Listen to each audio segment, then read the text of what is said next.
It's a very old building. It was built originally in 1845. We began in October 2023 when Watson's came on board. Paul Cowling from Watson's Building Services, a mechanical projects engineer involved in the refurbishment and extension of Drighlington Methodist Church.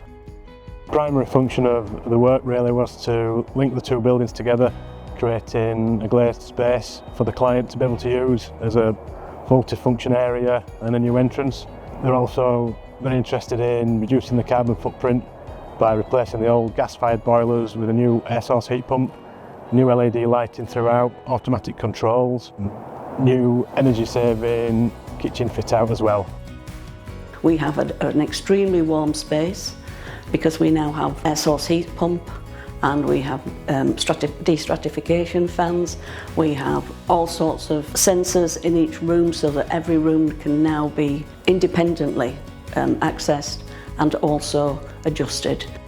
So the new air source heat pump features indoor units which can be turned on and off separate for each area, separate time zones.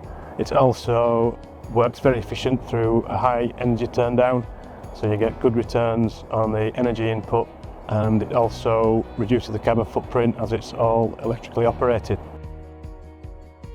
The main hall, which is the focal point of the building, has been provided with 4 new air conditioning units to distribute the heat within inside the room.